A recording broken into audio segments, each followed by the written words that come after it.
Première épître de Paul aux Thessaloniciens, chapitre 1er. Paul et Sylvain, et Timothée, à l'église des Thessaloniciens, qui est en Dieu le Père et en Jésus-Christ le Seigneur. Que la grâce et la paix vous soient données. Nous rendons continuellement grâce à Dieu pour vous tous, faisant mention de vous dans nos prières, nous rappelant sans cesse l'œuvre de votre foi, le travail de votre charité, et la fermeté de votre espérance en notre Seigneur Jésus-Christ devant Dieu notre Père. Nous savons, frères bien-aimés de Dieu, que vous avez été élus. Notre évangile ne vous ayant pas été prêché en parole seulement, mais avec puissance, avec l'Esprit Saint et avec une pleine persuasion, car vous n'ignorez pas que nous nous sommes montrés ainsi parmi vous à cause de vous. Et vous-même, vous avez été mes imitateurs et ceux du Seigneur, en recevant la parole au milieu de beaucoup de tribulations avec la joie du Saint-Esprit, en sorte que vous êtes devenus un modèle pour tous les croyants de la Macédoine et de l'Achaïe. Non seulement, en effet, la parole du Seigneur a retenti chez vous dans la Macédoine et dans l'Achaïe, mais votre foi en Dieu s'est fait connaître en tout lieu, de telle manière que nous n'avons pas besoin d'en parler. Car on raconte, à notre sujet, quel accès nous avons eu auprès de vous et comment vous vous êtes convertis à Dieu, en abandonnant les idoles pour servir le Dieu vivant et vrai, et pour attendre des cieux son Fils, qu'il a ressuscité des morts, Jésus, qui nous délivre de la colère à venir.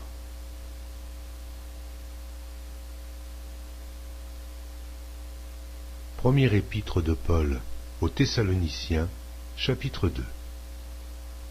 Vous savez vous-même, frères, que notre arrivée chez vous n'a pas été sans résultat. Après avoir souffert et reçu des outrages à Philippe, comme vous le savez, nous prîmes de l'assurance en notre Dieu, pour vous annoncer l'évangile de Dieu, au milieu de bien des combats. Car notre prédication ne repose ni sur l'erreur, ni sur des motifs impurs, ni sur la fraude, mais selon que Dieu nous a jugés dignes de nous confier l'évangile. Ainsi, nous parlons non comme pour plaire à des hommes, mais pour plaire à Dieu, qui sonde nos cœurs. Jamais, en effet, nous n'avons usé de paroles flatteuses, comme vous le savez. Jamais nous n'avons eu la cupidité pour mobile. Dieu en est témoin. Nous n'avons point cherché la gloire qui vient des hommes, ni de vous, ni des autres. Nous aurions pu nous produire avec autorité, comme apôtres de Christ. Mais nous avons été pleins de douceur au milieu de vous, de même qu'une nourrice prend un tendre soin de ses enfants. Nous aurions voulu, dans notre vive affection pour vous, non seulement vous donner l'évangile de Dieu, mais encore nos propres vies, tant vous nous étiez devenus chers. Vous vous rappelez, frères, notre travail et notre peine, nuit et jour à l'œuvre, pour n'être à charge à aucun de vous. Nous vous avons prêché l'évangile de Dieu. Vous êtes témoins, et Dieu l'est aussi, que nous avons eu envers vous qui croyez une conduite sainte, juste et irréprochable.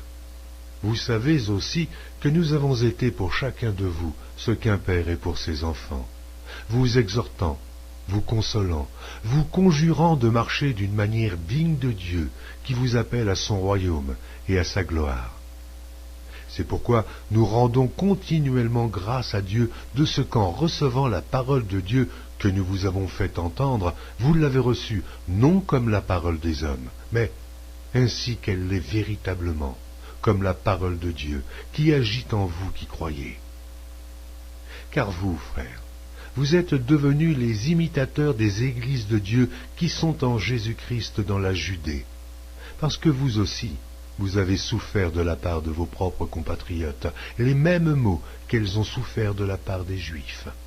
Ce sont ces Juifs qui ont fait mourir le Seigneur Jésus et les prophètes, qui nous ont persécutés, qui ne plaisent point à Dieu et qui sont ennemis de tous les hommes, nous empêchant de parler aux païens pour qu'ils soient sauvés, en sorte qu'ils ne cessent de mettre le comble à leurs péchés. Mais la colère a fini par les atteindre. Pour nous, frères, après avoir été quelque temps séparés de vous de corps, mais non de cœur, nous avons eu d'autant plus ardemment le vif désir de vous voir. Aussi, voulions-nous aller vers vous, du moins moi, Paul, 1 et même 2 fois, mais Satan nous en a empêchés, qui est en effet notre espérance, ou notre joie, ou notre couronne de gloire. N'est-ce pas vous aussi, devant notre Seigneur Jésus, lors de son avènement? Oui, vous êtes notre gloire et notre joie. Première épître de Paul aux Thessaloniciens, chapitre 3. C'est pourquoi, impatients que nous étions et nous décidant à rester seuls à Athènes, nous envoyâmes Timothée, notre frère, ministre de Dieu dans l'évangile de Christ, pour vous affermir et vous exhorter au sujet de votre foi, afin que personne ne fût ébranlé au milieu des tribulations présentes, car vous savez vous-même que nous sommes destinés à cela.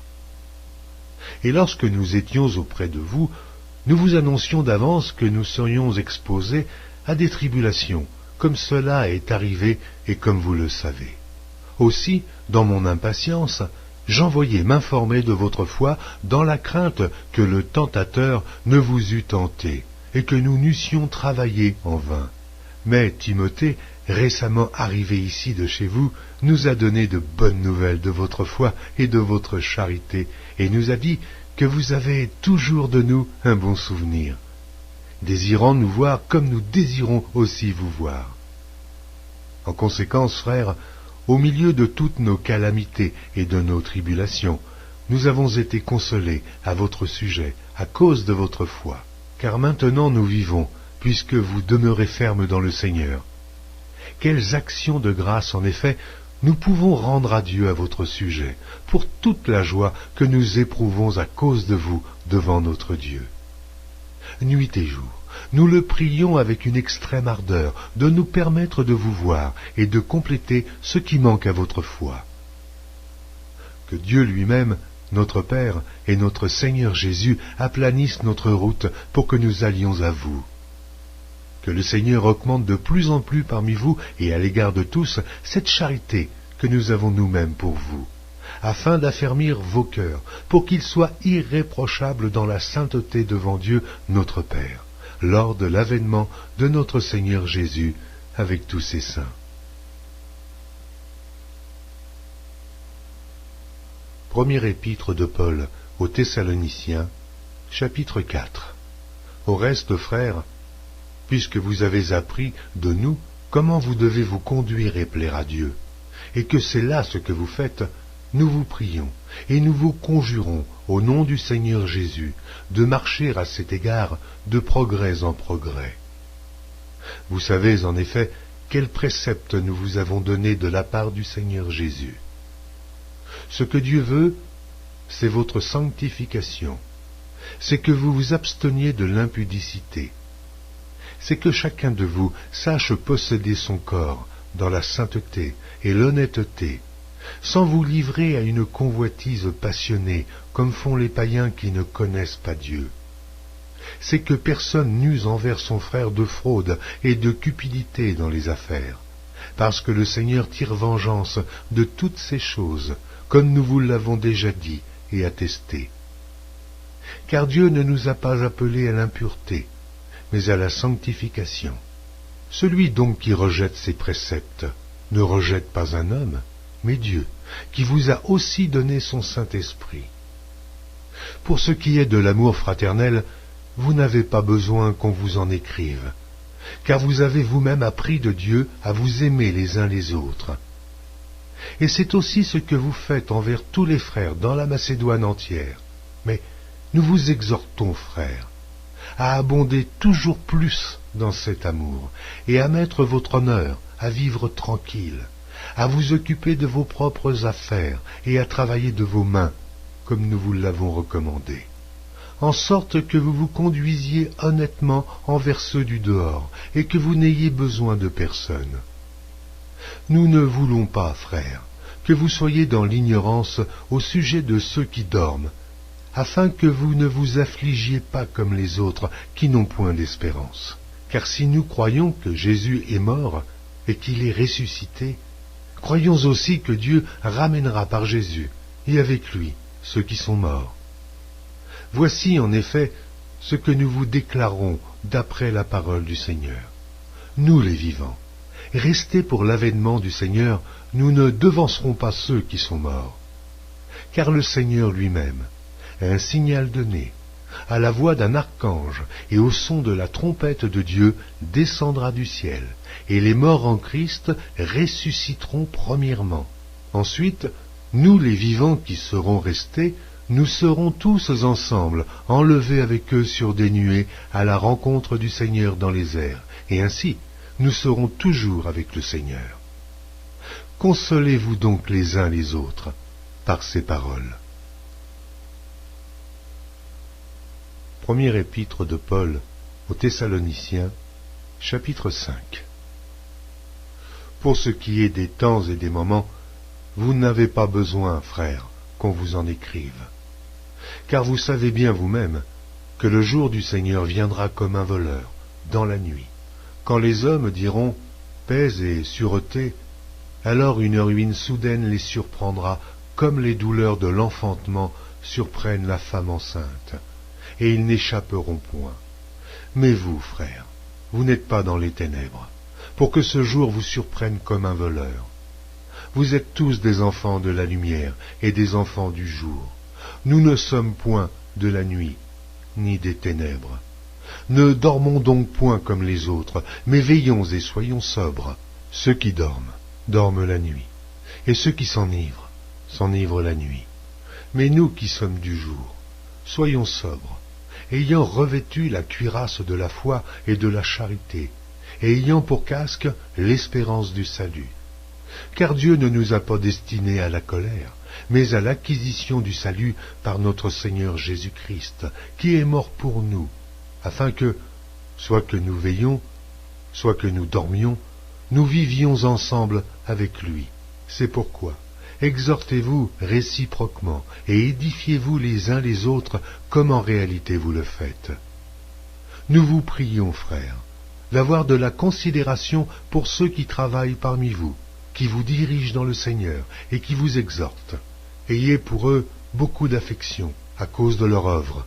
Soyez en paix entre vous. Nous vous prions aussi, frères. Avertissez ceux qui vivent dans le désordre, consolez ceux qui sont abattus, supportez les faibles, usez de patience envers tous.